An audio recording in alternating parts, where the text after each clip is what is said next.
Kini, ada banyak jenis gereja dan agama di bumi, dan banyak denominasi mendakwa bahawa doktrin dan amalan agama mereka adalah betul, serta ada kebenaran untuk pergi ke syurga.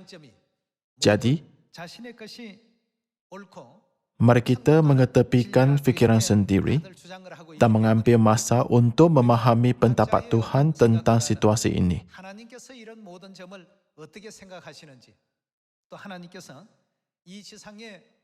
Serta ramalannya tentang agama-agama ini yang akan muncul di bumi pada akhir zaman. Secara ringkas, bagaimanakah kita membezakan kebenaran dan kepalsuan? Pasti ada standard yang jelas untuk membezakannya, bukan? Alkitab bernubuat bahawa 850 denominasi akan muncul. Antaranya yang manakah harus kita ikut untuk memasuki syurga yang kekal? Jika kita tidak tahu, iman kita akan menjadi sia-sia. Kita tidak dapat ambil jalan benar dan keselamatan tidak akan berkaitan dengan kita. Hari ini, mari kita lebih memperhatikan ramalan-ramalan Alkitab dan melakukan apa yang betul menurut kehendak Tuhan.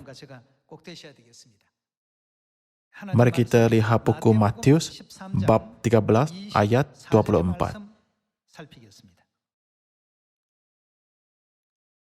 Yesus membentangkan suatu perumpamaan lain lagi kepada mereka.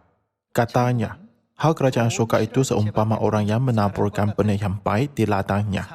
Tetapi pada waktu semua orang tidur, datanglah musuhnya menaburkan benih lalang di antara kantum itu, lalu pergi. Tuan ladang menaburkan benih baik di ladang. Namun, pada waktu malam, semua orang tidur. Musuh datang dan menaburkan benih lalang. Ayat 26. Ketika kantum itu tumbuh dan mulai berbulir, nampak jugalah lalang itu. Maka datanglah hamba-hamba tuan ladang itu kepadanya dan berkata, Tuan, bukankah benih baik yang Tuan taburkan di ladang Tuan? Dari manakah lalang itu? Siapakah yang buat? Jawab tuan itu, seorang musuh yang melakukannya. Lalu berkatalah hamba-hamba itu kepadanya, jadi maukah Tuan supaya kami pergi mencabut lalang itu? Tetapi ia berkata, jangan, sebab mungkin kantum itu ikut tercabut pada waktu kamu mencabut lalang itu. Biarkanlah keduanya tumbuh bersama sampai waktu menuai. Pada waktu itu aku akan berkata kepada para penuai, kumpulkanlah dahulu lalang itu dan ikatlah bekas-bekas untuk dibakar. Kemudian kumpulkanlah kantum itu ke dalam lumbungku. Yesus datang ke bumi 2000 tahun lalu untuk menyelamatkan manusia, bukan?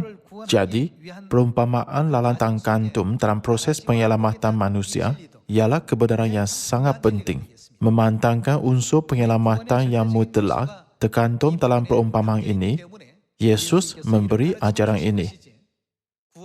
Jika ia tidak berkaitan dengan keselamatan, adakah dia akan ajar? Pasti tidak. Jadi, mari kita lihat Bapa Yesus menjelaskan perumpamaan ini. Mari kita pergi ke ayat 34. Semuanya itu disampaikan Yesus kepada orang banyak dalam perumpamaan, dan tanpa perumpamaan suatu pun tidak disampaikannya kepada mereka, supaya genaplah firman yang disampaikan oleh Nabi. Aku mau membuka mulutku mengatakan perumpamaan. Aku mau mengucapkan hal yang tersembunyi sejak dunia dijadikan. Ayat 36. Murid-muridnya datang dan berkata kepadanya, jelaskanlah kepada kami perumpamaan tentang lalang di ladang itu. Ia menjawab, katanya, orang yang menaburkan benih baik ialah siapa? Anak manusia, Yesus.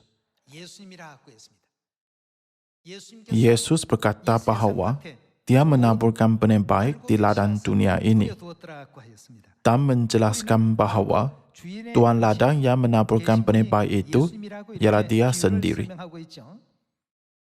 Ayat 38. Ladang ialah mana?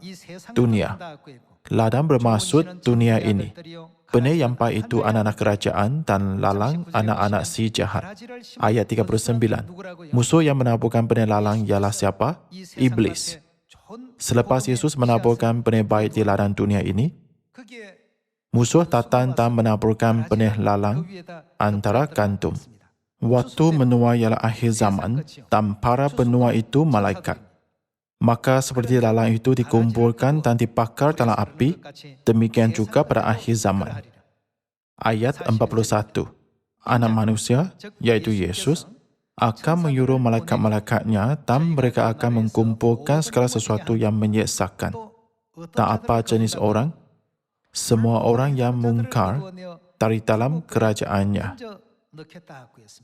Semuanya akan dicampakkan ke dalam dapur api.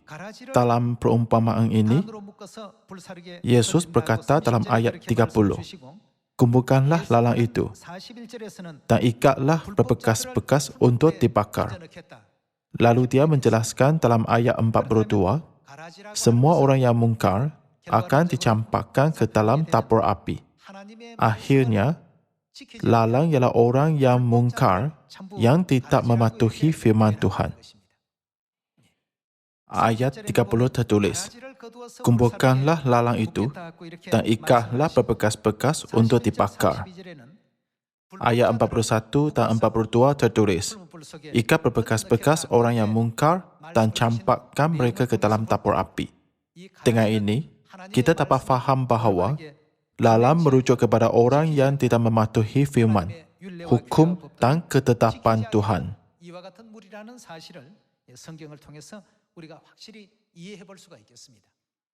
Melalui perumpamaan lalang dan gandum dalam buku Matius bab 13, kita harus tahu satu lagi perkara yang penting. Orang yang menaburkan gandum di ladang ialah anak manusia, yaitu Yesus. Selepas Yesus menaburkan benih baik, musuh datang dan menaburkan benih lalang antara benih baik. Sini, kita dapat pasti bahawa benih iaitu kebenaran Injil yang diajar oleh Yesus pada zaman gereja awal ialah kebenaran yang paling sempurna dan lengkap. Jadi, jika kita cari apa doktrin yang muncul dalam sejarah selepas Yesus dan para rasul meninggal dunia, bukankah kita dapat pasti bahawa semuanya itu bukanlah kehendak Tuhan, tetapi pelanggaran hukum yang dibuat oleh musuh? Sekarang, mari kita pastikan satu perkara lagi, kemudian melihat firman Tuhan. Kita dapat melihat dari segi sejarah dan dari segi kebenaran. Adakah terdapat ibadah hari Ahad pada zaman Yesus dan para rasul? Pada tahun 321 Masehi, Maharaja Rom Konstantin berpakat dengan gereja Katolik pada masa itu, berkongsi kuasa politik pada zaman kegelapan dan memansuhkan ibadah hari Sabat. Sejak masa itu, ibadah hari Ahad mulai menunjukkan kuasa. Pada tahun 321 Masehi, sejak Konstantin mengisytiharkan hukum hari Ahad, memandangkan hari Ahad ditetapkan sebagai hari rehat, orang yang menyambut ibadah hari Sabat berkata, bukankah lebih baik untuk menyembah Tuhan pada hari rehat? Beginilah ibadah hari Ahad mulai dianggap sebagai hari ibadah kepada Tuhan sehingga hari ini. Sebelum itu, memang tiada ibadah hari Ahad. Dalam erti kata lain, kita dapat pasti bahawa Yesus, para rasul, murid-murid mereka dan generasi seterusnya pun menyambut hari Sabat secara berterusan. Tuan ladang, iaitu anak manusia Yesus Kristus, menaburkan benih baik untuk menyelamatkan manusia. Namun, selepas itu, musuh datang dan menabur benih lalang untuk mengelirukan kebenaran. Itulah penjelasan Yesus dalam buku Matius bab 13. Juga dalam buku Lukas bab 22, Matius bab 26 dan Markus bab 14, kita dapat lihat Bapa Yesus mengutuskan Paskah, bukan? Pada zaman Yesus dan para rasul, Paskah dianggap sebagai kebenaran mutlak. Dalam sejarah gereja pun ada tertulis, kita telah menerima Paskah daripada Tuhan dan ia tidak boleh dimansuhkan. Namun, Maharaja Rom Konstantin memanggil biskop dari semua gereja berbakat dengan gereja Katolik dan memansuhkan Paskah di Nikaia pada tahun 325 Masehi. Bahawa agenda untuk menentukan tarikh hari kebangkitan, mereka sebenarnya memansuhkan Paskah. Jadi, hal ini direkodkan dalam sejarah Kristian sebagai kontroversi hari kebangkitan. Kontroversi hari kebangkitan pada mulanya dipanggil kontroversi Paskah dalam bahasa asli. Paskah tidak bermaksud hari kebangkitan tetapi Paskah. Tentang tarikh Paskah, mereka melampirkannya pada hari kebangkitan dan berkata, sambutlah hari kebangkitan pada hari Ahad. Hari kebangkitan memang disambut pada hari Ahad. Kerana itulah ketetapan yang dipatuhi sejak zaman Perjanjian Lama. Akhirnya, mereka memansuhkan Paskah di Majlis Nikaia pada tahun 325 Masehi. Kemudian, mereka memperkenalkan adat pagan seperti Krismas. Kita dapat melihat sejarah mereka menyamar seperti domba selepas memasuki gereja. Yesus yang memberitahukan dari mulanya hal yang kemudian akhir tahu bahawa hal-hal itu akan berlaku. Jadi, dia berkata apa dalam buku Matius bab 13? Tuan ladang menaburkan benih baik di ladang. Dia menaburkan Injil berharga yang membawa kita ke syurga. Sini, kita harus lihat baik-baik masa apabila musuh mulai bekerja. Pada waktu semua orang tidur, datanglah musuhnya menaburkan benih lalang di antara kantum itu. Kalian, pernahkah anda lihat lalang di ladang kantum? Lalang lebih kuat daripada kantum dan tumbuh lebih tinggi. Tanpa disemai, lalang sendiri pun dapat tumbuh. Apatah lagi ia ditabur. Betapa banyaknya lalang di dunia ini. Yesus bernubuat bahawa akan ada lebih banyak gereja seperti lalang daripada gereja Tuhan yang benar pada akhir zaman.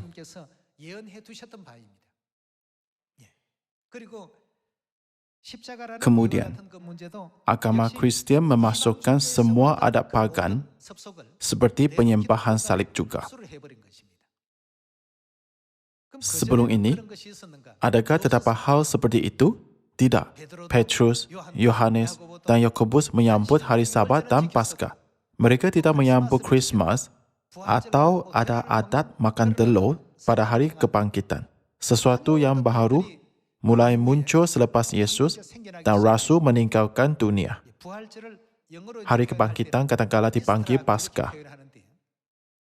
Easter berasal daripada agama pagan yang menyembah Dewi Yostre di Eropah. Secara ringkas, itu bukanlah kebenaran murni Tuhan, tetapi dibuat dengan meniru agama pagan. Demikianlah benda-benda yang berbeza daripada Injil yang ditabur oleh Kristus diterima dan kini semua gereja ikut seperti yang diturunkan. Mengenai situasi ini, Yesus berkata bahawa dia akan memisahkan umat syurga yang benar dengan orang palsu. Mari kita lihat buku Matius bab 7. Bab 7 ayat 21 tertulis, bukan setiap orang yang berseru kepadaku, Tuhan, Tuhan, maksudnya memanggil Yesus, Yesus, akan masuk ke dalam kerajaan syurga, melainkan dia yang melakukan kehendak Bapa-Ku yang di syurga. Jika kita tidak boleh memasuki syurga, walaupun kita menjalani kehidupan agama dengan sungguh-sungguh, betapa malangnya. Yesus berkata dengan jelas, orang yang tidak melakukan kehendak Bapa-Ku yang di syurga tidak boleh masuk ke dalam kerajaan syurga.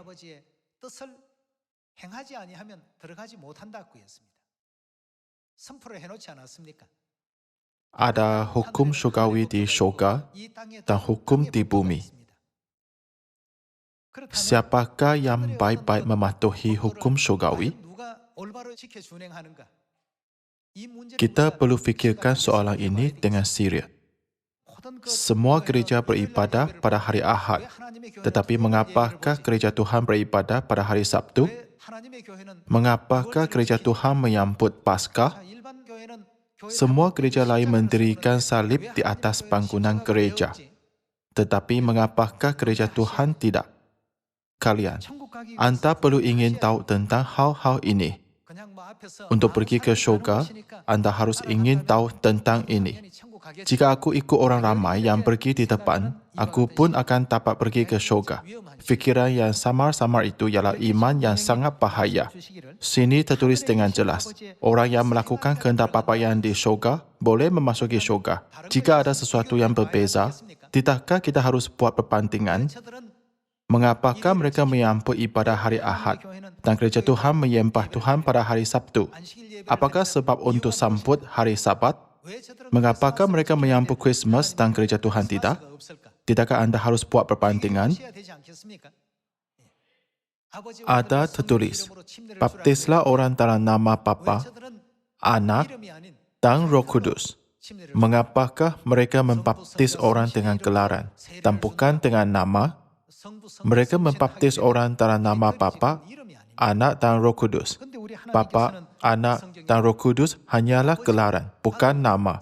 Namun, Tuhan memang berkata dalam Alkitab, baptislah mereka dalam nama Bapa, Anak, dan Roh Kudus. Kalau begitu, harus ada nama Tuhan Bapa, nama Tuhan Anak, dan nama Roh Kudus. Bukan? Kalian harus mesti pastikan semua ini. Jika anda fikir, aku disuruh untuk datang dibaptis di gereja, jadi aku ikut saja. Itu adalah sangat bahaya. Anda harus tahu segala sesuatu dan barulah mengamalkannya. Anda harus tahu sama ada ini ialah kehendak Tuhan atau tidak. Sebab itulah tertulis, melainkan dia yang melakukan kehendak Bapa-Ku yang di syurga. Mari kita lihat ayat 22. Pada hari terakhir, banyak orang akan berseru kepadaku, Tuhan, Tuhan, bukankah kami bernubuat demi namamu dan mengusir syaitan demi namamu dan mengadakan banyak mujizat demi namamu juga?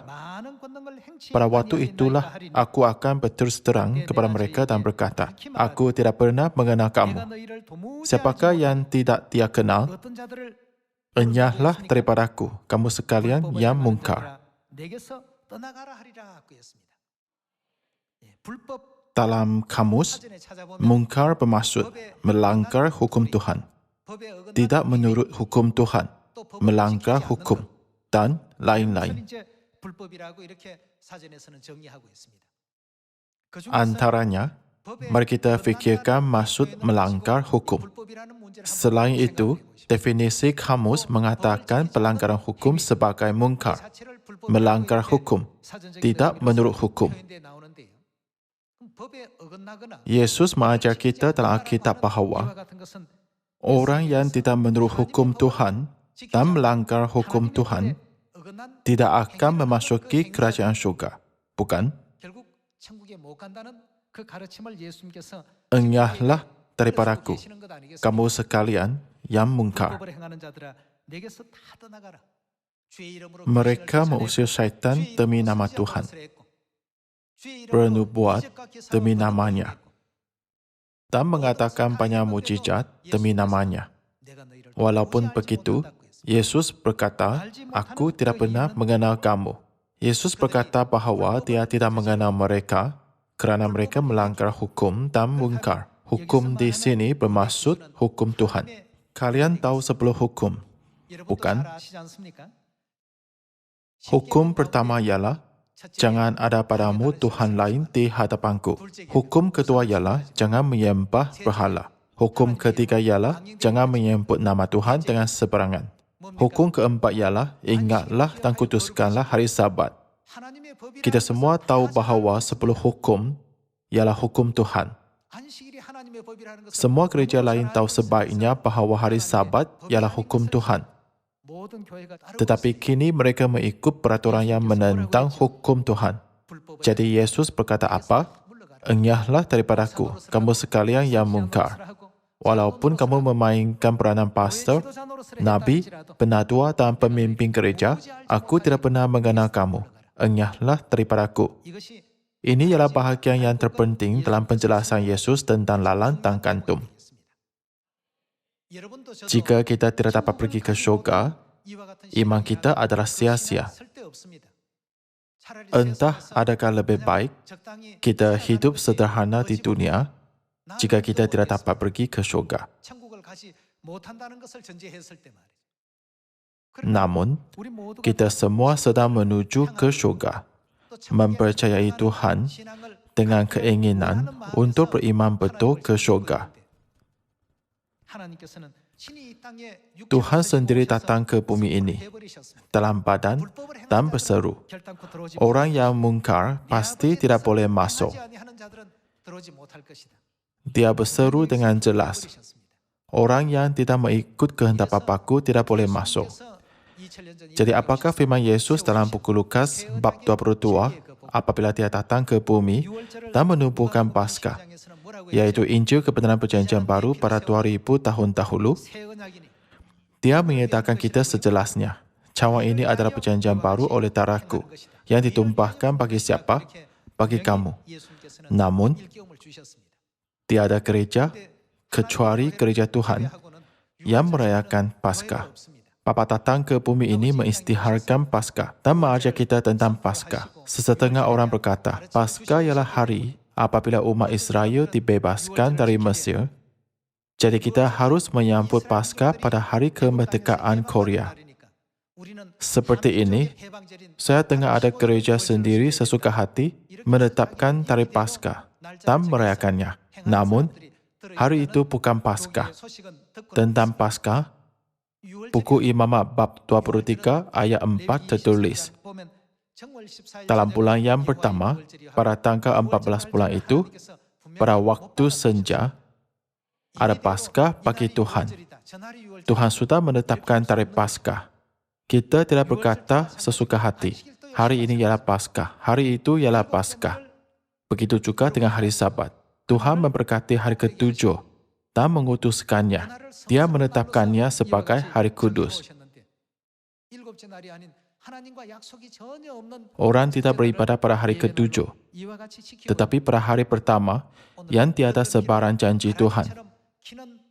Walaupun mereka nampak banyak berkembang dan makmur seperti lalang, dalam mereka bukannya kantum yang diinginkan oleh petani. Bagaimanakah perasaan petani jika ada banyak lalang? Dia akan berasa marah dan susah hati, kerana itu bukanlah apa yang dimaukannya. Jadi, apakah firman Yesus kepada para penuai pada akhir zaman melalui perumpamaan lalang? Kumpulkanlah lalang itu dan buanglah ke dalam api. Kemudian kumpulkanlah kantum itu ke dalam lumpunku, yaitu lumpun syurgawi. Kalian, sini, apabila kita gabungkan firman dalam buku Matius bab 7 dan bab 13, kita dapat lihat apakah yang diinginkan oleh Yesus sebenarnya. Untuk memasuki syurga, apakah yang diperlukan selain daripada memainkan peranan sebagai nabi, pastor, penatua dan lain-lain? Tanyalah sendiri, sudahkah aku terima kebenaran kehidupan yang diberitakan oleh Tuhan apabila Dia datang ke bumi untuk menyelamatkan manusia? Adakah aku sedang mematuhinya? Ini lebih penting, bukan? Jadi Yesus berkata, enyahlah daripadaku, kamu yang mungkar. Mungkar bermaksud melanggar hukum, tidak menuruti hukum, atau melanggar hukum. Mereka menggantung perintah. Ingat dan kuduskanlah hari Sabat di dinding rumah. Tetapi tidak menyambutnya. sangat menyedihkan.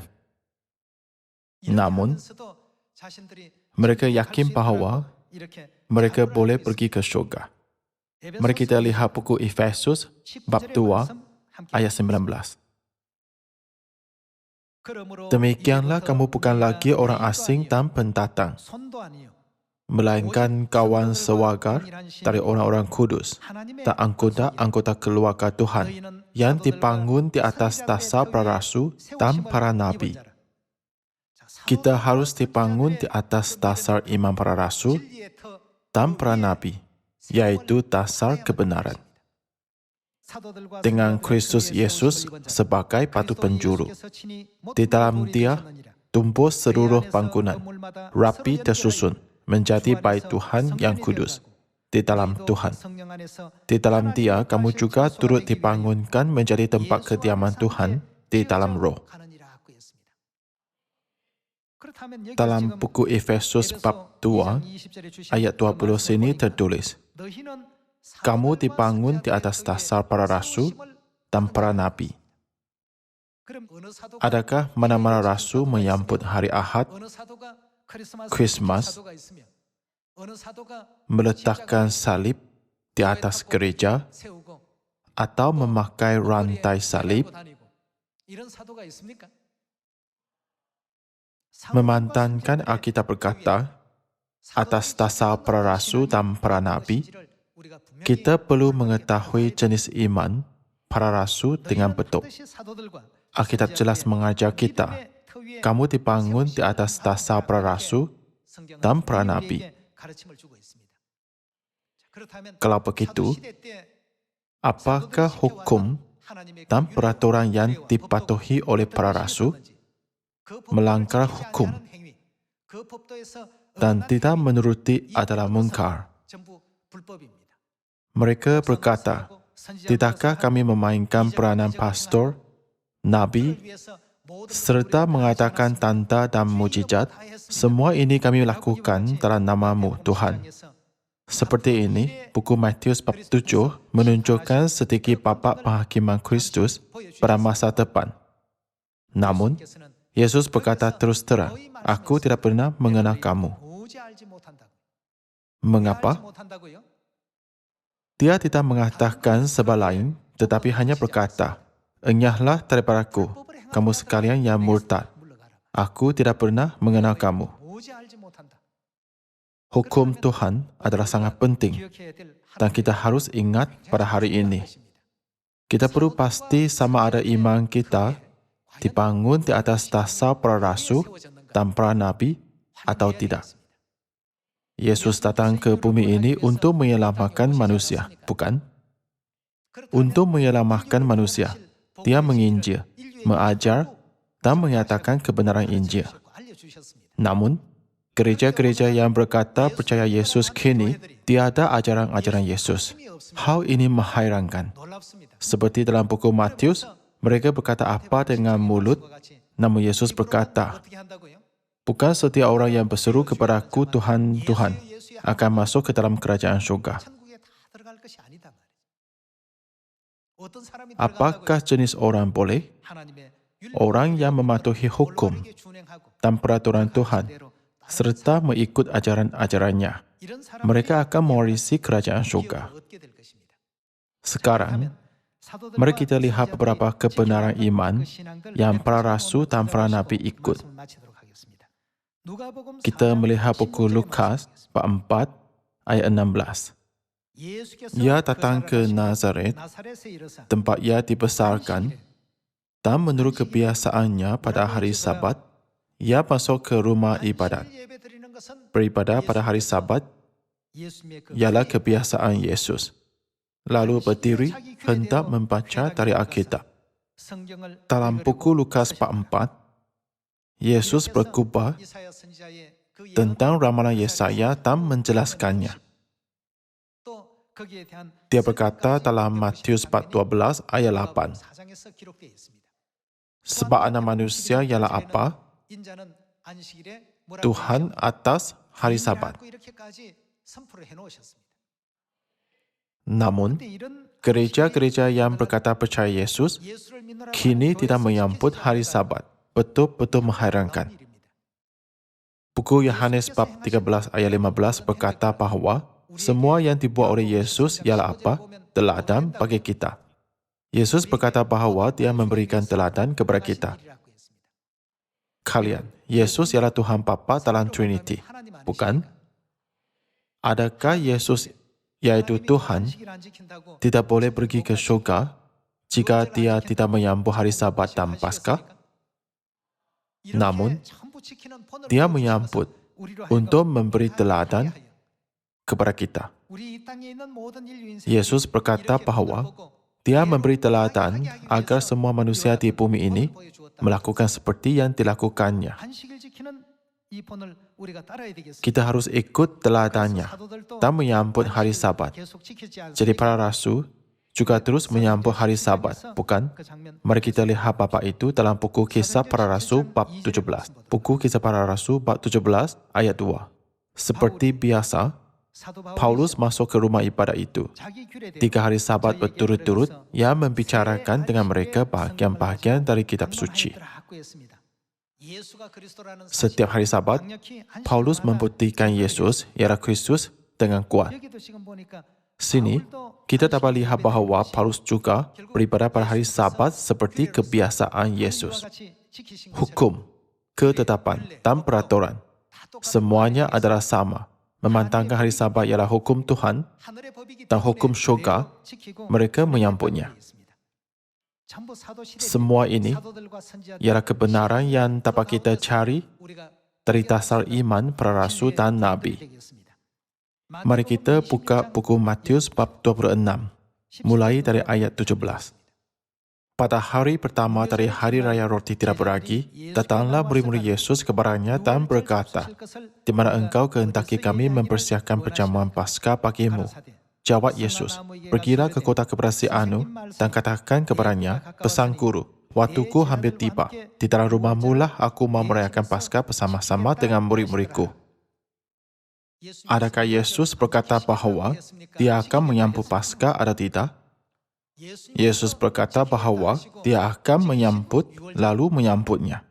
Namun, Paskah yang dirayakan oleh Yesus dan para rasul dimansuhkan oleh gereja Roman Katolik dan Maharaja Rom, mengeluarkan semuanya daripada kehidupan iman kita. Betapa bercangkah dan salahnya Paskah dan hari Sabat disambut oleh Yesus yang kita percaya dan oleh para rasul.